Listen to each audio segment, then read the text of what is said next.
ಗೆಳೆಯರೆ, ಕಳೆದ 4 ದಿನಗಳಿಂದ ಭಾರತವು ಒನ್ ಸೈಡ್ ಇಂದ ರಷ್ಯಾಕ್ಕಾಗಿ ಪಾಶ್ಚಿಮಾತ್ಯ ದೇಶಗಳೊಂದಿಗೆ ಜಗಳವಾಡ್ತಾ ಇತ್ತು. ಅಂದ್ರೆ ಭಾರತವು ರಷ್ಯಾ ಜೊತೆಗಿನ ವ್ಯಾಪಾರವನ್ನ ನಿಲ್ಲಿಸೋದಿಲ್ಲ, ರಷ್ಯಾ ಜೊತೆಗಿನ ಸಂಬಂಧವನ್ನ ಕೊನೆಗೊಳಿಸುವುದಿಲ್ಲ ಅಂತ.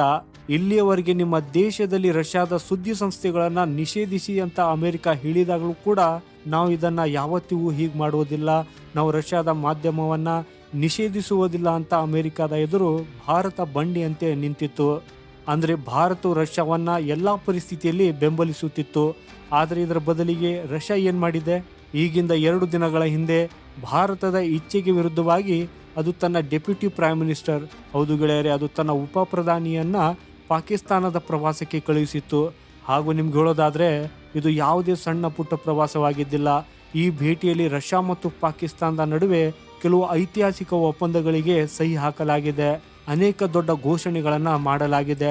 ಹಾಗೂ ಇಲ್ಲಿ ರಷ್ಯಾದ ಪ್ರಧಾನಿಯನ್ನ ಕೆಂಪು ಕಾರ್ಪೆಟ್ ಮೂಲಕ ಅದ್ದೂರಿಯಾಗಿ ಸ್ವಾಗತಿಸಲಾಯಿತು.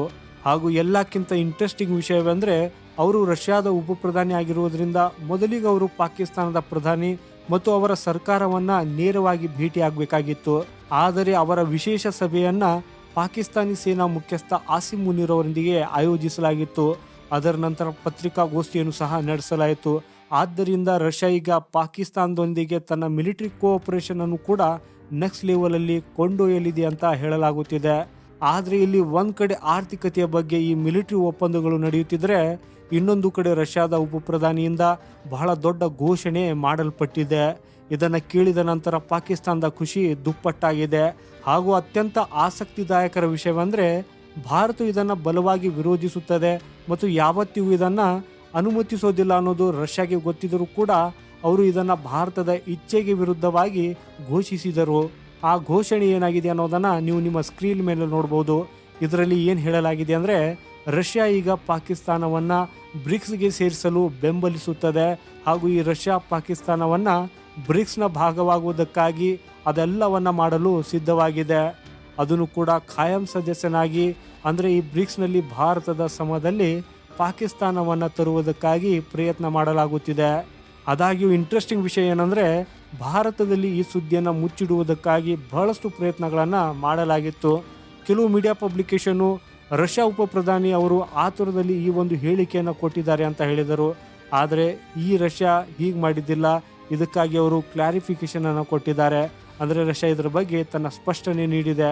ಆದರೆ ನಿಜ ಏನು ಅನ್ನೋದು ನೀವು ಈ ಒಂದು ಆರ್ಟಿಕಲ್ ಅನ್ನು ನೋಡಿ, ರಷ್ಯಾ ಸರ್ಕಾರದಿಂದ ಅಧಿಕೃತವಾಗಿ ಹೇಳಿರುವಂಥ ಈ ಸ್ಟೇಟ್ಮೆಂಟ್ ಅಲ್ಲಿ ಅವರು ಪಾಕಿಸ್ತಾನವನ್ನ ಬ್ರಿಕ್ಸ್ ಸದಸ್ಯತ್ವಕ್ಕಾಗಿ ಬಹಿರಂಗವಾಗಿ ಬೆಂಬಲಿಸುತ್ತಾರೆ ಅನ್ನೋದ್ರ ಬಗ್ಗೆ ಹೇಳಿದೆ. ಇದರೊಂದಿಗೆ ಈಗ 2 ವಿಷಯಗಳು ಕನ್ಫರ್ಮ್ ಆಗಿದೆ.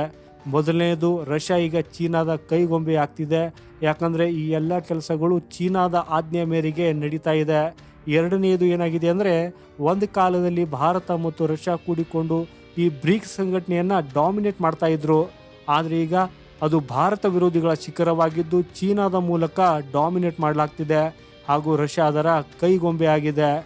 ಗೆಳೆಯರೆ, ಈ ಒಂದು ವಿಷಯವನ್ನ ನೀವು ಅರ್ಥ ಮಾಡಿಕೊಳ್ಳಬೇಕು.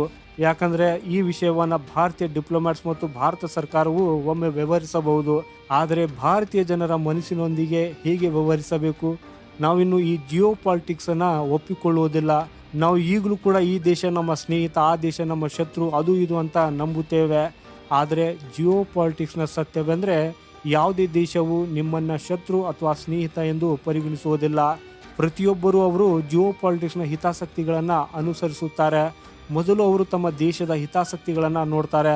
ಉದಾಹರಣೆಗಾಗಿ ಹೇಳೋದಾದರೆ, ರಷ್ಯಾ ಮೊದಲಿಗೆ ತನ್ನ ದೇಶದ ಹಿತಾಸಕ್ತಿಗಳನ್ನು ನೋಡ್ತದೆ, ಆ ನಂತರವೇ ಭಾರತದೊಂದಿಗೆ ಸ್ನೇಹ ಬೆಳೆಸುತ್ತದೆ. ಇಸ್ರೇಲ್ನು ಕೂಡ ಮೊದಲು ತನ್ನ ದೇಶದ ಹಿತಾಸಕ್ತಿಯನ್ನು ನೋಡಿಕೊಳ್ಳುತ್ತದೆ, ಆ ನಂತರ ನಿಮ್ಮೊಂದಿಗೆ ಸ್ನೇಹವನ್ನು ಉಳಿಸಿಕೊಳ್ಳುತ್ತದೆ. ಎಲ್ಲ ದೇಶಗಳೊಂದಿಗೆ ಇದು ಹೀಗೇನೇ ಇದೆ. ಹಾಗೂ ಭಾರತದ ಜನರೆಲ್ಲರೂ ಈ ಮನಸ್ಥಿತಿಯನ್ನು ಬಿಡಬೇಕು. ಆ ದೇಶ ನಮ್ಮ ಮಿತ್ರರು ಇದ್ದಾರೆ ಅನ್ನೋದನ್ನು ಬಿಡಬೇಕು. ಯಾಕಂದರೆ ಇಲ್ಲಿ ಯಾರು ಸ್ನೇಹಿತರಲ್ಲ, ಎಲ್ಲ ದೇಶಗಳು ತಮ್ಮದೇ ಹಿತಾಸಕ್ತಿಗಳನ್ನು ನೋಡ್ತವೆ. ಮೊದಲಿಗೆ ಅವರ ಜನರ ಹಿತಾಸಕ್ತಿಗಳನ್ನು ನೋಡ್ತಾರೆ. ಎಲ್ಲಿಂದ ಹೆಚ್ಚು ಲಾಭವಾಗ್ತದೆ ಅದಕ್ಕೆ ಅನುಗುಣವಾಗಿ ಹೊಸ ಸ್ನೇಹಿತರು ಮತ್ತು ಹೊಸ ಶತ್ರುಗಳನ್ನು ಮಾಡಿಕೊಳ್ಳಲಾಗುತ್ತದೆ. ಆದ್ದರಿಂದಲೇ ಈಗ ಸಮಯ ಬಂದಿದೆ, ಭಾರತ ಜನರೆಲ್ಲರೂ ಕೂಡ ಈ ಜಿಯೋ ಪಾಲಿಟಿಕ್ಸ್ನ ಕೈ ಸತ್ಯದ ಬಗ್ಗೆ ಅರ್ಥ ಮಾಡಿಕೊಳ್ಳಬೇಕು. ಒಂದು ವೇಳೆ ಹೀಗೆ ಮಾಡಿದರೆ ಬರುವಂಥ ಸಮಯದಲ್ಲಿ ನಾವು ಜಗತ್ತನ್ನೇ ಗೆಲ್ಲಬಹುದು. ಸೊ ಗೆಳೆಯರೆ, ಈ ಮಾಹಿತಿ ನಿಮಗೆ ಇಷ್ಟವಾದರೆ ಈ ವಿಡಿಯೋವನ್ನು ಲೈಕ್ ಮಾಡುತ್ತಾ ಕಮೆಂಟ್ ಬಾಕ್ಸಲ್ಲಿ ಜೈ ಹಿಂದ್ ಅಂತ ಬರೆಯೋದನ್ನು ಮರೆಯದಿರಿ. ಸಿಗೋಣ ಮುಂದಿನ ಮತ್ತೊಂದು ಇಂಟ್ರೆಸ್ಟಿಂಗ್ ವಿಡಿಯೋದೊಂದಿಗೆ. ಅಲ್ಲಿವರೆಗೂ ವಂದೇ ಮಾತರಂ, ಭಾರತ್ ಮಾತಾ ಕಿ ಜೈ.